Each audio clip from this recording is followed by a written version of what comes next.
9, 8, 7, 6, 5, 4, 3, 2, 1, 0. Dylan's storm roof was captured in Shelby, North Carolina. Witnesses say a gunman entered the Emmanuel AME Church last night during a prayer meeting. He killed the pastor and 8 parishioners. How's ISIS likely, Michael, to react to the president's address? Well, I think they'll laugh, frankly. I mean, I heard in the president's remarks, self-congratulation and cheerleading. We will destroy ISIL. We will defeat this death cult, as he called it. The IDF has already prepared plans to attack Syria in light of a recent military assessment that Iran has opened a new front against Israel on the Golan Heights. And just hours ago, FBI Director James Comey exposing just how deep the wicked web of terror goes around the San Bernardino killers. The FBI has a very broad array of responsibilities to address a staggering array of threats that face our country. To find homegrown violent extremists, to find those that are radicalizing and being inspired by these terrorist groups is a very, very hard thing. Well, if this is the second U.S. city for ISIS to threaten in just the last couple of days. Surely I say unto you, not one stone will be left here on another that will not be thrown down. Verse 3, now come their questions. The disciples came to him privately saying, tell us, when shall these things be?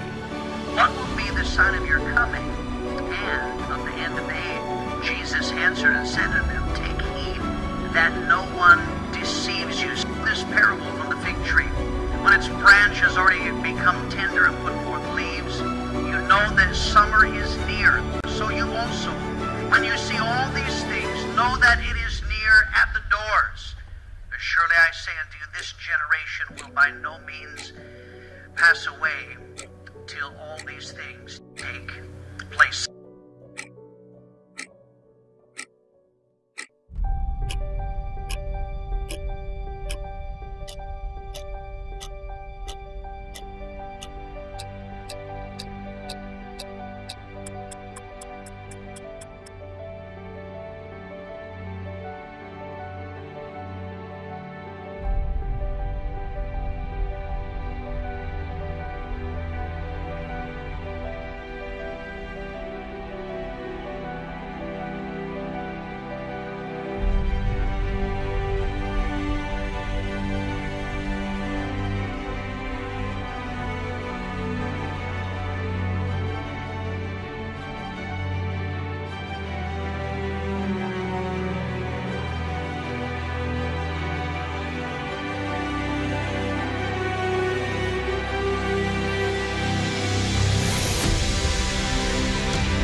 On December 7, 1941, the Imperial Japanese Navy formulated a surprise attack on the United States naval base at Pearl Harbor.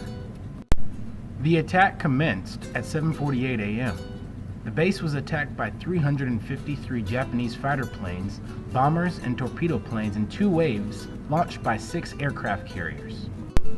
All 8 U.S. Navy battleships were damaged, 4 were sunk. 2,335 U.S. servicemen were killed and 1,143 were wounded. 68 civilians were also killed and 35 wounded. December 8th, President Franklin D. Roosevelt addressed the nation, a date which will live in infamy. The United States of America was suddenly and deliberately attacked by naval and air forces of the Empire of Japan. The United States of America was suddenly and deliberately attacked by naval and air forces of the Empire of Japan. Yesterday, December 7th, 1941, a date which will live in infamy. The attacks not only affected the U.S. territory Hawaii, but affected many other nations. The attacks brought the U.S. to declare war on Japan, not long after, leading into World War II. A little over a year prior, the Winston Churchill, Prime Minister of Britain, addressed the House of Commons after France fell to Germany in a speech. Hitler knows that he will have to break us in this island or lose the war. If we can stand up to him, all Europe may be freed, and the life of the world may move forward into broad, sunlit uplands. But if we fail, then the whole world, including the United States, including all that we have known and cared for, will sink into the abyss of a new dark age, made more sinister and perhaps more protracted by the lights of perverted science. Let us therefore brace ourselves to our duty, so bear ourselves that if the British Empire and its commonwealths last for 1,000 years, men will still say, this was their finest hour. At this point in the history of many nations, men were challenged to come together to defeat a common enemy no matter the cost. This moment was a reference point in history as well as a time where there was inevitable war and unavoidable change in the world's climate.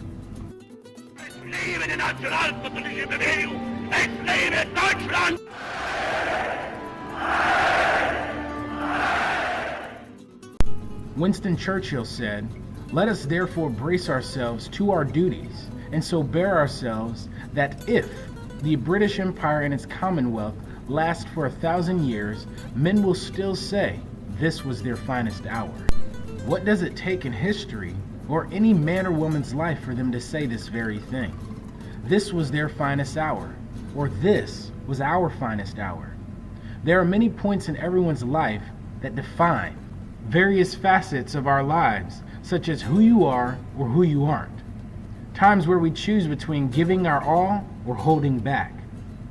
Where we choose to go the distance just one more time or quit because we don't want to go on. How many times have you and I wished we could rewind time to when we had an amazing time or a great experience, or fast forward to an event or something anticipated? Or have we ever been so caught in the moment that we wish we could slow time? A few common cliches about time. Time flies when you're having fun, or time will tell. Lost track of time, or something happened in the nick of time. We often say how we can be distracted or caught up in the moment, that it's just a matter of time before an event takes place. Time is such an oblique measurement that goes beyond natural reason or understanding, yet we can't fully grasp how important time really is. How many of us have ever wished we had more time or hung our heads in regret as we say, that was a waste of time? The days we live in now are getting worse, as there are rumors of wars and large-scale disasters that affect the world. Mass shootings are becoming common and recurrent. Nature is running its course. 2 Timothy chapter 3. But know this, that in the last days perilous times will come.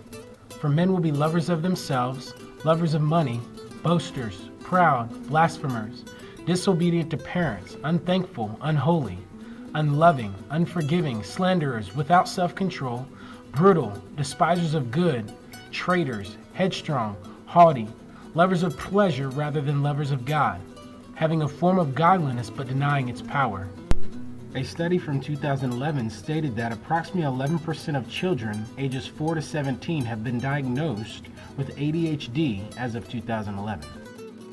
The percentage of children with ADHD, according to the Centers of Disease Control and Prevention, about 73 million people, or 1/3 of U.S. adults, are obese.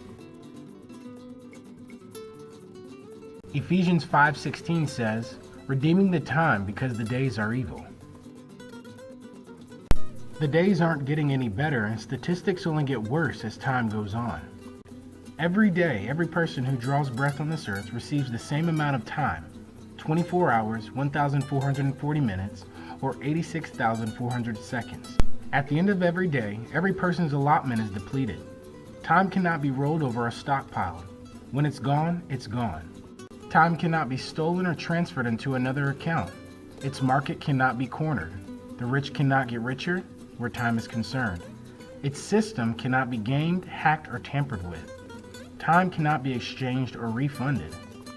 Time is extremely limited, yet insanely in demand. Think of the things that are competing for your hours or even a few minutes of your time.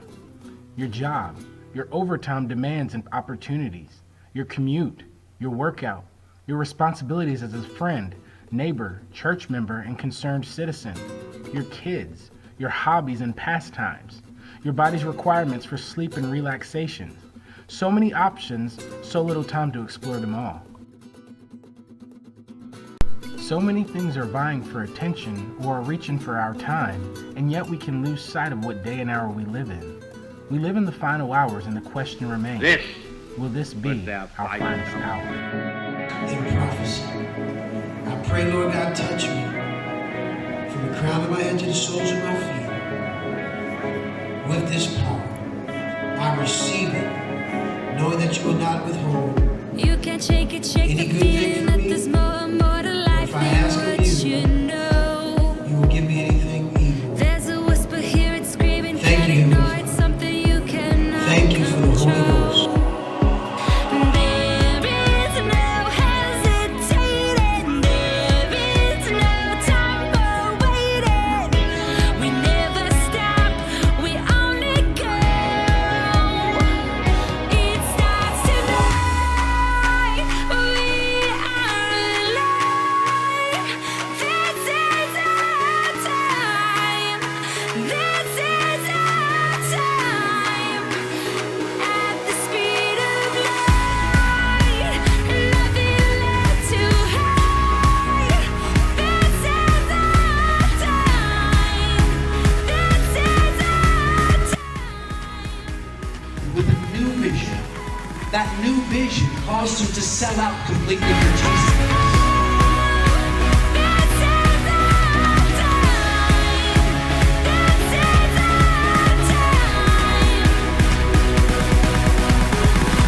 Do you hear it calling like a siren that will never let you go? Do you feel it tugging at your heart? It's the voice that calls you home. There is no hesitating,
Pearl Harbor is an example of a surprise attack in which the enemy gains access into our minds and devastates us in such a way that can cripple us and damage parts of our lives. The enemy uses fear and attempts to hinder us as we advance in the kingdom of God. He tells us that we aren't good enough, or we've lost ground, or says we've gone too far out of the reach of God's sovereign love. The enemy magnifies our experiences of pain and hurt to entrap us so that we lose time that could have been spent glorifying God.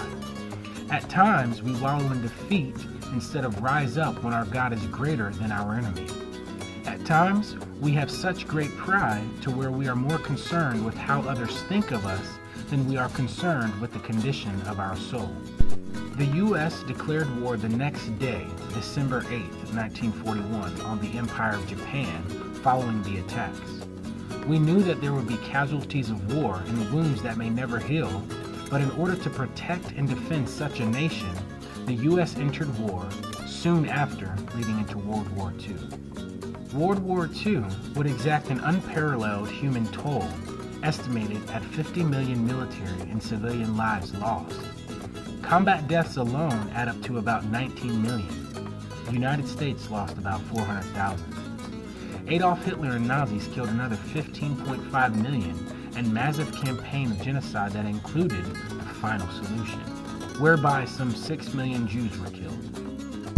The aftermath was devastating as two new superpowers emerged and other powers were destroyed. The war lasted for 6 years, although there were conflicts leading up to the actual war and tensions following. The reality and relation we can make with this war in our own personal lives is this: life isn't easy. We fight in a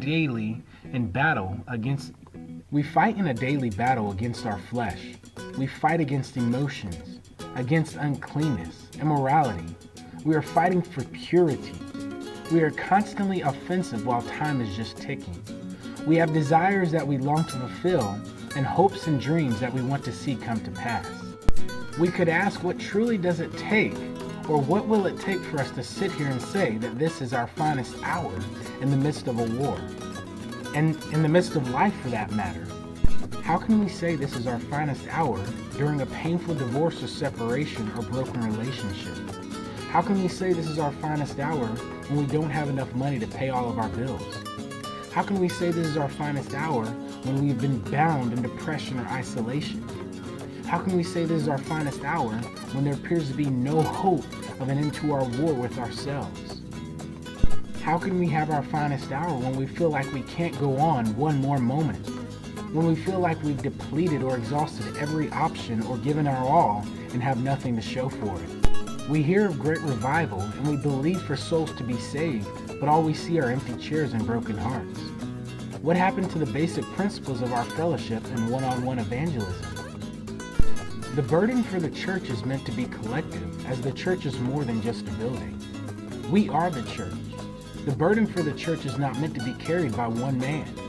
We could ask, have we missed our finest hour, or will we one day look back and say this was our finest hour because we held on and gave our all just one more time?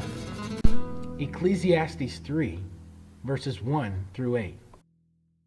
To everything there is a season, a time for every purpose under heaven, a time to be born and a time to die, a time to plant and a time to pluck what is planted, a time to kill and a time to heal, a time to break down and a time to build up, a time to weep and a time to laugh, a time to mourn and a time to dance, a time to cast away stones and a time to gather stones, a time to embrace and a time to refrain from embracing, a time to gain and a time to lose, a time to keep and a time to throw away, a time to tear and a time to sow, a time to keep silence and a time to speak, a time to love and a time to hate, a time of war and a time of peace.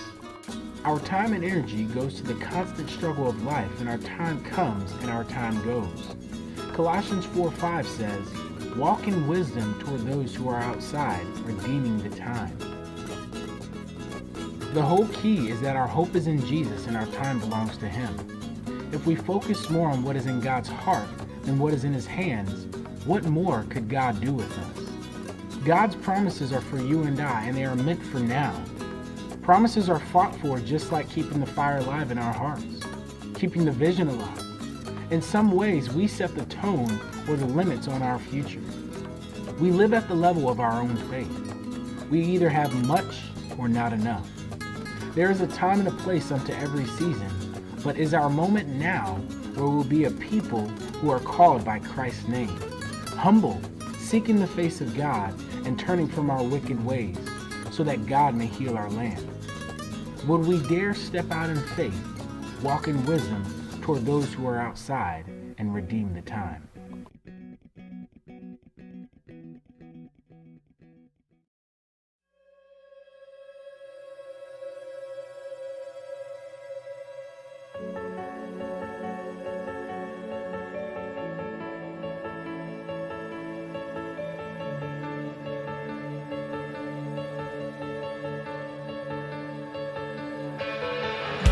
Lonely moonlight guides my eyes right to the door.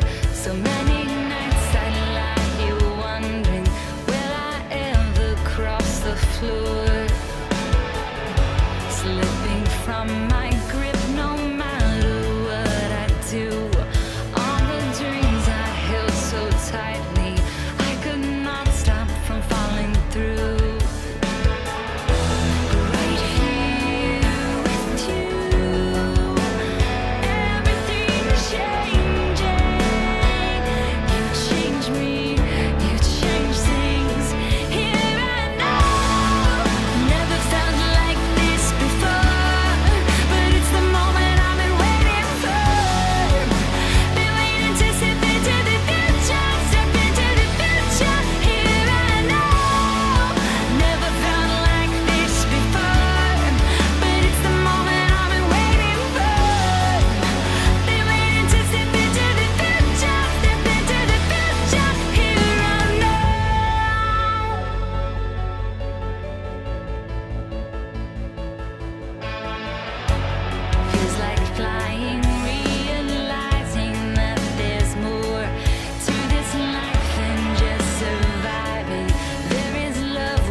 When it's all said and done and we stand before God, So many of us will be able to thank God for what we missed, as there is so much that God has withheld from us in His sovereignty. Our duty lies in how we honor God with our lives. 1 Corinthians 10:31. Therefore, whether you eat or drink or whatever you do, do all to the glory of God. Our purpose, our hope, it lies right here as a humble heart surrenders and says, I'm all in. You can have me. Have everything. For you, O Lord, anything. Pastor Mitchell once said, the will of God is certain people in a certain place doing a certain thing at a certain time. Through and through, we will have to fight for dominion and fight to stay faithful and stay in tune with God. Joshua 1:9 says to be strong and of good courage and not be afraid nor dismayed, because God is with us wherever we go. Pure and undefiled religion before God and the Father is this: to visit orphans and widows in their trouble and to keep oneself unspotted from the world. James 1:27. Honor, serve, love people because of their value in God, not because of their title. No matter the attack on our lives and no matter how much the enemy seeks to steal, kill, or destroy our time here on earth, we can take heart in the truth that when the end finally does come, we will rest in the peace of God and in the light of eternity where there is no more time. But right now, God's word beckons us saying, behold, now is the accepted time. Behold, now is the day of salvation. All time revolves around Jesus. What you do with Jesus and how you view Him will define what you do or don't do with your time. If we trust that God is true to His word and first heed that today is the day of salvation, one day this world will fade away and be no more. But God in His glory will reign. We will live forever.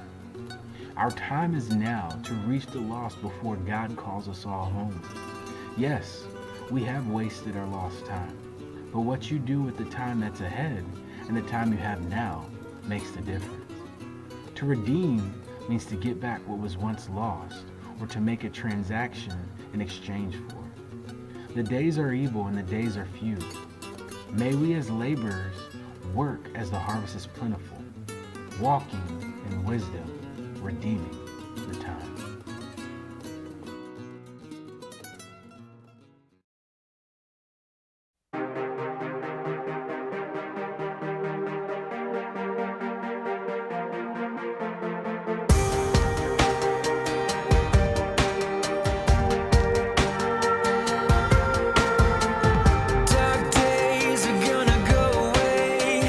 They won't have the final say.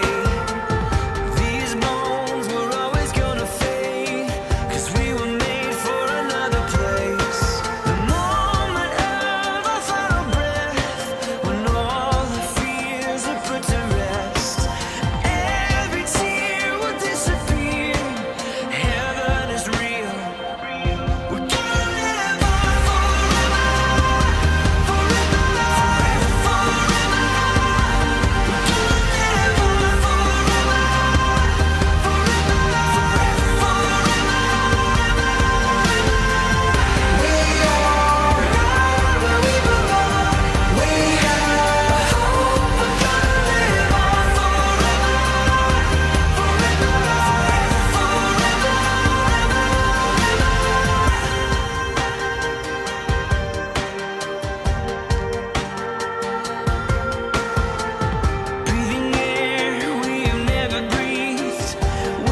for something more than we could ever imagine. There's so much more, there's so much more. Our hearts have been set in motion for something more, for something more than we could ever imagine. There's so much more, there's so much more.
Men will still say, this was their finest hour.